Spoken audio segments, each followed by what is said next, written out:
The 2022 fall anime season is finally at a close, and we've had some big fucking bangers this season. With the big names like Spy Family, Mob Psycho, and Chainsaw Man absolutely wrecking and cleaning out shop. And also with many of us being introduced to what is considered to be probably the sleeper hit of this anime season, Bocchi the Rock, who gave us one of the most relatable anime protagonists of all time, and some pretty fucking badass animation. I mean, seriously, I'm probably gonna have to film a video on this series because it was so good. But now we say goodbye to all of that and say hello to what's coming up next. Hi guys, I'm Bayfund, and today let's take a peek at 2023's winter anime. And I'll tell you the things that I'm gonna watch and the things that I probably think aren't gonna be worth your time. So let's get started with number one on our list being Vinland Saga. Oh, Jesus fucking Christ. This show is gonna be phenomenal. With Mappa now taking the reins of the story, yeah, the show's gonna look different, but the storytelling in terms of its quality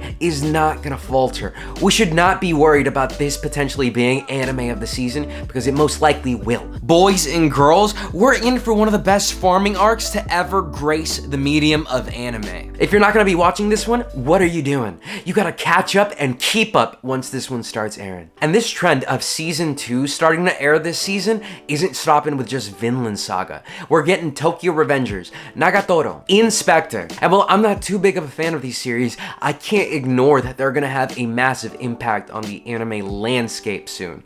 I mean, I can already kind of imagine the amount of memes coming out for the Nagatoro community. It's gonna be pretty wild, and the Tokyo Revengers fandom, now that the series has ended, this is what they're gonna latch onto, so they're gonna be loud as hell. I'm a lot more interested in the new IPs or the new adaptations that we're seeing this time around. Like with this new reimagining slash remake of Trigun with Trigun Stampede, which is a series that I'm really on the fence about. I can't really say whether or not I think it looks good. I can say that it's a bold animation style, but it's something that I'm gonna have to see to believe.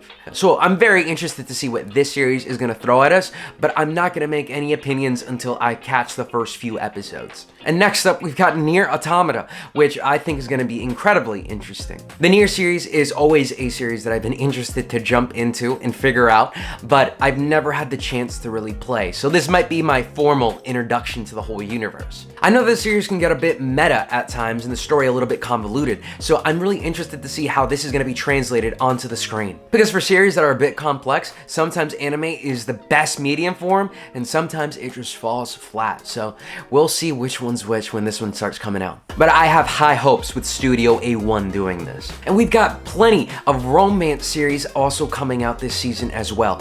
Tomo-chan is a Girl is a series that I've talked about in the past and I think is gonna do phenomenally. For all of my tomboy lovers out there, this one's dedicated to you. A slice of life 4-coma manga being turned into an anime? Hell, this entire season might be the entire run of that manga. And if that's true, I can't wait till we get to the tree arc. Oh, that is just some of the best storytelling I've ever seen in any sort of franchise, period. So I'm definitely looking out for this one over here. Which then leads me to Kubo-san, which is a very, very fluffy series about a nobody who's being recognized by a somebody. Now, this one, I'm kind of sort of worried about how it's gonna be coming out, because if done poorly, I think that this adaptation might end up being like that one about that girl that writes the haikus, something that can just be forgotten about in a second. So with this series that's so much fluff, I'm kind of sort of worried about how it's gonna pan out. And the rest of the series on this list tell me that this season is absolutely dominated by the isekai genre.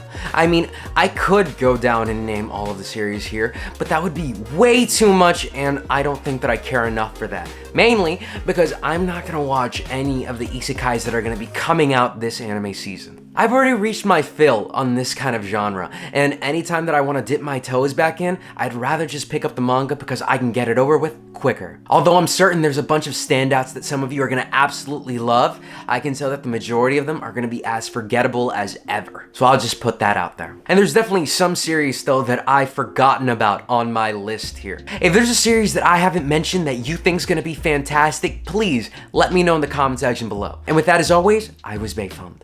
I'll see you guys next time, and peace.